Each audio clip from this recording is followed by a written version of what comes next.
Eu Fantástico. sei, eu sei, Tati. Eu sei da onde eu saí e eu creio, em nome de Jesus, onde eu vou chegar. Sabe por quê? Porque eu saí da favela para os palcos. Da E eu favela para sei os que eu vou palcos. chegar. Eu não me comparo com ninguém, porque eu sei que cada um tem o seu tempo, cada um tem sua vida. E Eclesiastes 3 fala: há tempo para todas as coisas debaixo do céu. Então eu sei que eu não me comparo. Mas o Senhor falou assim: primeiro eu vou dar minha filha amada de Deus visibilidade. Primeiro eu vou dar a ela visibilidade. Primeiro eu Sim, vou dar a ela visibilidade. Por quê? Porque, Tati, não é fácil você ser mulher, você ser negra, você ser favelada, você ser, em tese, né, um cebolinha, você vir de uma comunidade. Eu sou a sexta filha dos biológicos, minha mãe criou 4, somos 10. Eu tenho muito mais tempo de comunidade do que de Zona Oeste, mas embora eu fui para a Zona Oeste do Rio, mas também fui para um bairro chamado Inhoaíba, que significa terra improdutiva. E eu disse assim: vai ser improdutiva e ruim para quem absorver isso. Mas eu vivo pela fé, eu aplico o princípio da visualização e a lei da atração antes mesmo de conhecer. Sabe por quê, Tati? O meu pai, eu tive que lutar na corrida dos espermatozoides. Depois, eu tive que lutar para vencer o aborto, porque o meu pai deu dinheiro para minha mãe para dar cabo à minha vida. E a minha mãe, ela abraçou a minha causa. Depois, eu tive que lutar para vencer o primeiro estupro, com 6 anos de idade, que teve coito, teve líquido. Depois, eu tive que também vencer a rejeição durante a vida toda, porque enquanto meu pai viveu nessa terra, o meu pai nunca me reconheceu como filha. Ele dizia que eu vinha no mundo, que eu vim no mundo para cumprir missão, que eu era filha do vento. Hoje eu entendo que eu sou uma filha amada de Deus, do dono do vento. E depois disso, eu tive que vencer o bullying físico, com 8 anos de idade, onde eu perdi o meu centroavante, o meu dente da frente. Eu perdi, sofri por conta da cor da pele, por conta do nome, Denise das Neves. Aí vinha essa negra maravilhosa que as pessoas insistiam em dizer: o seu nome não tem nada a ver com você. E hoje é minha marca. Eu comecei a ser açoitada na escola. Um dia eu fui tímida, um dia eu tinha vergonha. Mas eu sempre me saía bem escrevendo. Tanto que eu fui pilotão da bandeira no colégio de 1ª a 4ª série. Tudo profetizado pelo Senhor. Sabe por quê, Tati? Eu estudei num colégio cujo nome era Walt Disney. E eu nunca me interessei em saber a história do Walt Disney. Eu só soube a história do Walt Disney na sua live. Onde eu estudava num colégio que ele tinha a mesma vontade que ele sonhava. Porque o que eu trouxe para mim? Um dia eu ouvi o Nelson Mandela dizer assim, quando ele foi preso: vocês podem prender o meu corpo, não a minha mente. Então eu sempre fui chamada de Alice no País das Maravilhas, porque o meu corpo sempre esteve na comunidade, mas a minha mente não. Eu dizia: um dia eu vou ter o cabelo grande. Ah, um dia eu vou ter. Um dia eu vou ter a unha grande. Ah, um dia eu vou ter. Um dia eu vou usar terno. Um dia eu vou usar o sapato assim. E as pessoas diziam: mas como? Você não tem nome. Meu nome é Denise das Neves, mas não é esse nome. Só que por conta da rejeição e de muitas coisas que eu passei, por que não ficou só nisso? Foram praticamente, juntando e somando tudo, foram 7 violências. 7 violências, por isso que eu digo que o número 7 na minha vida é profético. 7 violências que eu passei, que eu precisei passar para ser forjada. Depois do bullying físico, com 8 anos, aos 9 anos eu sofri o segundo estupro. E as 2 vezes que eu sofri a violência foram de pessoas próximas, que eu tive que conviver a vida toda. Eu tive que conviver. E na tentativa de colocar o dente, porque somado a isso, a minha mãe, ela abraçou a minha causa, Tati. Mas a minha mãe, ela vinha, Dona Raimunda, maravilhosa, de uma criação também difícil. Minha avó morreu, ela tinha 8 anos de idade. Então a minha mãe foi criada, passou por 3 casas. E ela viu a vida toda, minha mãe era analfabeta, só sabia copiar o nome dela. Ela viu a vida toda, nas casas que ela passou, as pessoas de dentro de casa serem mais tratadas melhor do que as pessoas de fora. Então, o que a minha mãe trouxe para ela na vida? A minha mãe, quando nós éramos crianças, a minha mãe tratava melhor os de fora do que nós, os filhos. Então, minha mãe fazia mais pelos outros. Então, eu venho de uma mãe desatenta, de uma mãe que preteria os filhos em detrimento alheio. Só que tudo na vida tem propósito. Nada é por acaso, sempre foi Deus. O Senhor me forjou na dor. Na dor. Eu não tenho curso de psicologia. E eu sei, com a autoridade que eu tenho, através dos métodos que eu adquiri, que quem me capacitou foi o dono da obra. Porque eu sofri no corpo e na alma, embora eu amo psicólogos. Porém, só tive acesso aos mesmos com 25 anos de idade, Tati. Até os 25 anos de idade, eu nunca tinha ido a um psicólogo. Então, depois do segundo estupro, com 9 anos, eu já estava sofrendo tudo e comecei a trabalhar, nessa época, vendendo bolo, junto com Patrícia das Neves, que está aí na comunidade. E depois eu fui trabalhar numa fábrica, uma porta, a fábrica de costura, que a minha irmã mais nova dos 4 biológicos trabalhava. E quando eu ia trabalhar lá, às vezes eu ficava assim um pouco envergonhada, né? Porque eu já tinha tantos apelidos, tantas coisas que eu sofria. E eu gostava do desenho da Chapeuzinho Vermelho. E minha mãe, em vez de colocar a cesta no braço, ela levava na cabeça, sem segurar. E eu falava, por que ela não leva no braço? Depois eu entendi também porque era pesado, não dava para levar no braço. E nessa época eu pedi à minha mãe se a minha mãe não podia, já que já estava entrando esse valor, porque a gente era muito pobre, se não tinha como ela pagar o meu tratamento. Por quê? Quando eu perdi o dente, as minhas irmãs mais velhas, quando chegaram do trabalho e me viu com a boca inchada, andaram a favela toda para poder achar quem tinha feito isso em mim. E acharam. Deixou tudo encaminhado para que eu voltasse dias depois com a minha mãe. Mas chegando lá com a minha mãe acabou se comovendo com a situação da mãe, porque a mãe estava em processo de recuperação, de intervenção cirúrgica, e ela me preteriu em detrimento alheio. Ela não fez questão de que colocasse o dente. Mas nessa época, com 12 anos, já trabalhando com ela, eu ia para o ginásio. Já estava indo para a pré-adolescência, então, assim, eu já não aguentava mais sofrer. Não ter o meu sorriso de volta. Não aguentava mais. E, além disso, nós frequentávamos, Tati, uma religião, não estou aqui para julgar ninguém, cada um caminha na luz que tem, que nós saímos de casa utilizando algumas vestes. E também era motivo por conta das vestes. Então, tinha a cor da pele, as vestes, o nome, a falta do dente, o local que morava. E o que eu fiz?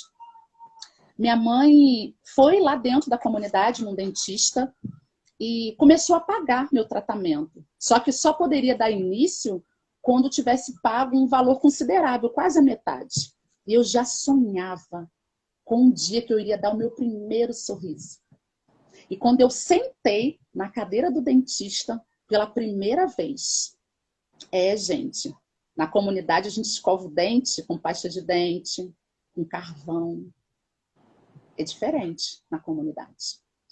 E a primeira vez que eu estava sentando ali, só que quando eu sentei, fechei meus olhos e já imaginei o meu sorriso, eu senti uma mão passeando no meu corpo. E essa mão foi passeando no meu corpo até chegar no meu órgão genital. Quando chegou no meu órgão genital, eu dei um pulo da cadeira. E eu disse assim, eu acho que agora eu estou entendendo. Eu não vou passar por isso de novo. E eu comecei a gritar. E eu disse assim, o seu consultório é dentro da favela. Você vai morrer, porque eu vou falar para os traficantes que o que você está querendo fazer comigo. Eu não vou passar por isso de novo. Ou seja, ele deve ter entendido que eu já tinha passado outras vezes. E ele passou meu tratamento para um colega de profissão, e esse colega de profissão fez o meu dente, botou um pivôzinho com a coroa de jaqueta. Na época não ficou 100%, mas eu já estava feliz, porque eu tive meu sorriso de volta. Nesse período eu consegui, através do meu esforço, uma bolsa de estudos para fazer um curso pré-militar e pré-técnico. Esse era o meu sonho. Eu queria ser pato d'água, queria ser marinheira. Como eu sonhava com as Forças Armadas. Mas, devido a uma fala, Patrícia das Neves já trabalhava, mais velha que eu, 2 anos, nós somos temporã, e nós duas não éramos aceitas pelo meu pai, nós duas nos sofremos rejeição. E depois, mais para frente, eu descobri que o mesmo homem que me estrupou pela 2ª vez também abusou da minha irmã. E era uma pessoa que a minha mãe estimava muito. Só que Patrícia, infelizmente, também tinha dificuldades na fala. E a Patrícia repetiu de série. E eu acabei encostando nela. Não teve perdão. Minha mãe tirou ela da escola e falou: já que você não quer trabalhar, sua cavala de pau. Era assim que ela chamava a gente. Você vai trabalhar. Já que você não quer estudar, você vai trabalhar. E eu fiquei olhando aquilo no dia. Minha mãe já foi ver o emprego para ela. E ela falou: você só vai entrar aqui se você tiver um emprego.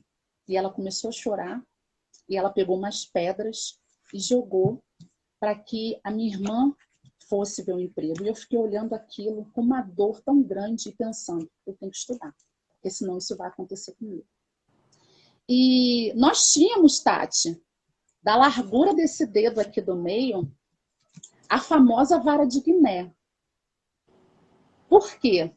A minha mãe cortou um galho de Guiné, descascou, botou para secar, fez um furinho e pendurou na cozinha. Quando nós éramos corrigidas, nós mesmos buscávamos a vara para poder receber o castigo. Eu fui criada só no olhar. No olhar, eu sabia se eu podia pegar. Eu fui criada tendo que dar benção às pessoas mais velhas. Eu fui criada que eu não podia, assim, né? Também vivenciei isso. Responder. E quando Patrícia começou a trabalhar, eu continuei estudando. A minha mãe, de uma forma assim, ela sempre foi muito caridosa com as pessoas. Né? Hoje, isso já morreu com ela, né? Porque no Código Penal fala, porque a pena não passa da pessoa do condenado. Mas os meus pais, eles adotaram, né, uma criança irregularmente. Um filho de uma afilhada da minha mãe. A afilhada da minha mãe disse que se a minha mãe não ficasse com essa criança, ela ia se jogar na linha do trem. Minha mãe ficou. E o meu pai contava o adotivo como filho, mas não contava eu e Patrícia. Com 12 anos de idade, nessa mesma época, Patrícia já estava trabalhando. Na comunidade, Tati, o baile funk vigora. Tênis, bermuda daiquiri cós alto. É o que você tem. O tráfico proporciona os shows. Você vê alguns famosos da sua laje. É o que você tem. E a Patrícia comprou um tênis para ela e para o meu irmão adotivo mais novo. E eu queria um tênis branco olímpicos. Esse tênis mudou toda esse meu percurso e fez eu enterrar um sonho. Por quê? Porque pela primeira vez meu pai disse assim: papai vai te dar o tênis. O tênis deixou de ser importante. O tênis deixou de ser importante. A fala dele passou a ser mais importante. Papai vai te dar. De filha do vento e de comprimição a filha. Mas se aproximava a época festiva do Natal. E no dia 23 eu falei: ele já recebeu a aposentadoria dele. E quando eu fui pedir, ele disse: não, eu não vou comprar. Eu só tinha sapato uma vez no ano, porque os meus sapatos vinham da Patrícia das Neves, que era mais velha do que eu. Gente, eu tô rindo porque eu sou curada em Cristo Jesus. Hoje eu lembro com alegria, não com dor. E essa é a ideia, né? Porque uma das coisas, assim, é legal a gente se inspirar e ver assim, nossa, quantas coisas outras pessoas passaram e às vezes a gente fica reclamando por tão pouco, reclamando por tantas coisas pequenas, sabe? E dá raiva de todos esses monstros que aparecem. Por isso que o palestrante memorável ele tem essa missão, sabe? A missão de transformar o mundo, de transformar a mente das pessoas, de fazer cada um ser mais protagonista, sabe? Não aceitar, não permitir mais tanto mal no mundo, né? Existe muito lado mal, assim, do mundo. Mas, ao mesmo tempo, é o que você falou. Hoje, graças a Deus, você está curada. Graças a Deus, conseguiu resolver essa história do passado. E é esse fato da gente se desprender da história do passado é que nos permite ter uma linda história daqui para frente, porque agora a gente começa a escrever a nossa história de sucesso, né? Agora a gente começa a determinar o que a gente quer para nossa vida e o nosso passado não nos define. O que a gente viveu, os bullying que a gente passou, que a gente sofreu lá atrás, isso não nos define. E se a gente for sofrer de novo outros bullying, outros preconceitos de pessoas, a gente vai ter mais força, vai ter casca grossa para saber lidar com tudo isso. Eu gosto muito de uma frase de Geraldo Rufino. Uma vez eu estava na live com ele e ele pegou e falou assim, nossa, foi muito bom em dado momento da minha vida eu não ter o que comer e ir junto com a minha família pro lixão, procurar no lixão alguma coisa que eu pudesse comer. Sabe por quê? Isso me deu um sistema imunológico muito melhor. Hoje eu vejo as pessoas tão fracas aí, qualquer coisinha fica doente e tal. Eu não, eu tenho sistema imunológico bom e tal. Então, assim, isso é o lado bom, sabe?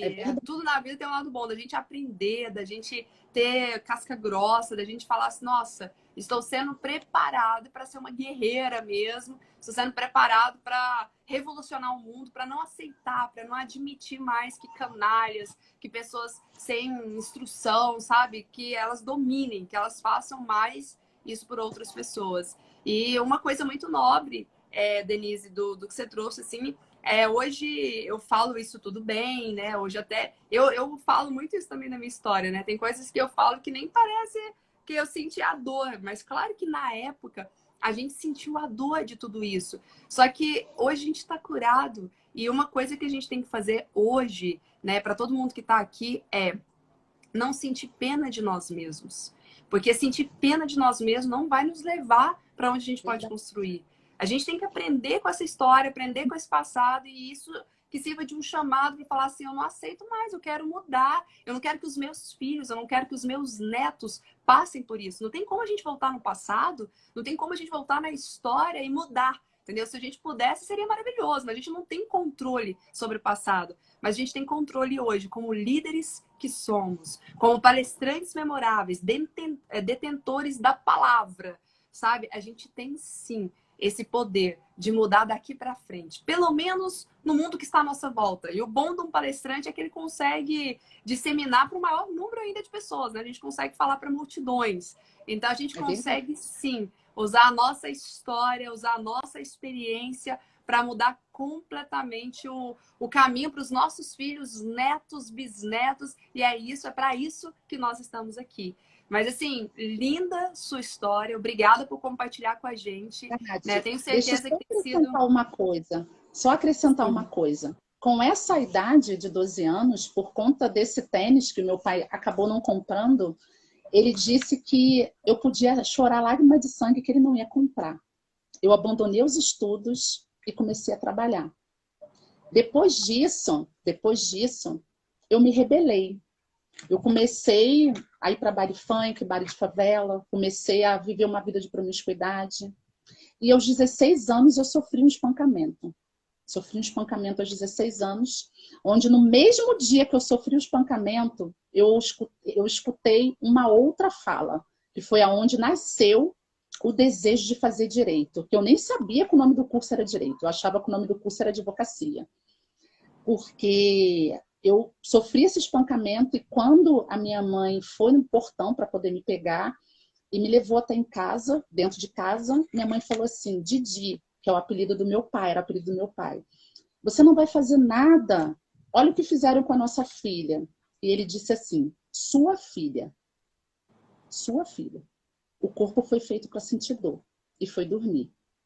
Eu fiquei ruminando isso dentro do meu coração durante anos, porque eu queria fazer prova para delegado de polícia. na minha cabeça era assim, eu conheço várias favelas, então eu vou ser delegado, eu vou matar tudo quanto é estuprador, vou matar só essas pessoas assim. A motivação de estudar até era boa, mas o que eu queria, o propósito era ruim. E com isso eu consegui entrar na faculdade em 2002, porque eu digo, em 2002 não, em 2001, eu digo que Deus abriu uma faculdade só para que eu pudesse estudar, porque ela não existe mais. É uma faculdade que era condicionada, eles davam bolsa para quem morava em favela, só precisou do meu esforço, de eu passar entre os 10, e eu tinha 5 anos que eu não estudava, eu tinha o trava-língua, eu falava tudo com um a lembrar, a viaduto, a petição. E muitas pessoas diziam assim, você é louca, você escolheu um super curso, você escolheu um curso de direito que tem prova da OAB, que precisa da fala, como vai ser? Só que Deus honra os improváveis, os que sobraram, os imperfeitos. Ou seja, eu sou aquela que sobrou nos 12 sextos da multiplicação dos pães, que ninguém sabe aonde foi parar. E eu consegui. Quando eu peguei a minha carteira da OAB, a minha casa era um tijolo puro, com telha de amianto, onde eu tinha que provar que eu era advogada. E eu disse, eu vou mais além. Eu vou mais além. E tudo exercitando a minha fé, junto com o princípio da visualização, junto com a lei da atração, vivendo como se tivesse a coisa. E eu dizia assim, eu vou ter um escritório, como eu não sei, mas eu vou ter. E o Senhor me abençoou com um escritório no Mini Shopping, onde eu fiquei 5 anos sem pagar R$ 1. Uma pessoa descobriu que tinha uma advogada em Oaíba, morando num loteamento sem asfalto, casa sem muro, e decidiu investir em mim. Nesse mesmo ano de 2011, que eu consegui o escritório, eu consegui romper, porque eu não queria ter família, eu não queria ter filho, porque eu pensava que o meu filho, a minha família, poderia passar com o que eu passei.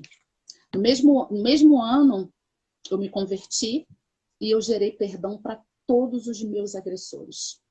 E perdão abre portas, porque abriu para mim. Porque eu já tinha um filho, onde eu engravidei de um triângulo amoroso de um homem casado. E o perdão abre portas de uma forma tão sobrenatural, Tati, que eu tenho amizade com a Janei dos Santos Cerqueira. O ano passado eu tive Covid, fiquei 12 dias sem falar. E ela cuidou dos meus filhos. Ela está no meu livro com o pseudônimo Virtuosa. Tenho amizade, tenho relacionamento. Porque eu falei, Senhor, eu quero o perdão dessa mulher. Eu quero ter relacionamento. Eu vivo pela fé. E eu sei, Tati, que as pessoas podem rir. Eu já cheguei aqui, pelas redes sociais. Eu já fiz live com uma mulher dos Estados Unidos, Nova York. Foi onde eu cheguei a 20 mil seguidores. Eu já fiz com uma pastora da Espanha. Então, eu cheguei na Europa. E eu vou chegar. Eu tenho paciência de esperar. Eu esperei 4 provas para eu poder passar na OAB. E quando eu passei na OAB, o Senhor me honrou. Porque eu passei no primeiro exame nacional da SESP-UNB. Já não era mais a OAB que organizava as provas, que confeccionava as provas. E eu só errei uma questão. Então, assim, eu digo que resiliência não é só você voltar ao estado normal. Resiliência é você pensar daqui a segundos, o dia seguinte, daqui a minutos, assim, eu vou tentar outra vez.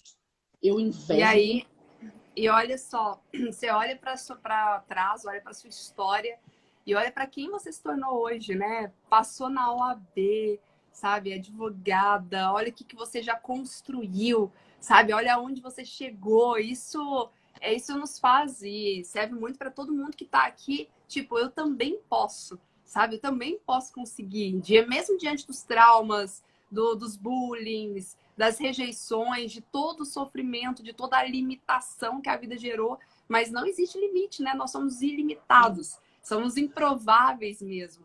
Então, conta pra gente um pouco dos resultados. A gente está aqui para comemorar, porque hoje você é essa palestrante memorável, que eu tenho certeza, como você disse, né? Vai rodar pelos 4 cantos do mundo. Vai levar essa mensagem de inspiração, sabe, para várias outras pessoas acreditarem nos seus sonhos e saber que sim, que é possível mudar a jornada, sabe, que existe uma luz lá no final do túnel e trazer essa história linda de superação sua com o método que você vem desenvolvendo, com o quanto você vem estudando, com o quanto você vem se aprimorando, né?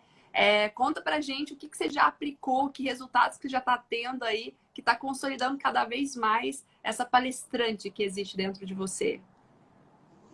Sim, eu fui convidada para ser uma das 12 invictas em São Paulo. A minha passagem, inclusive, já está paga.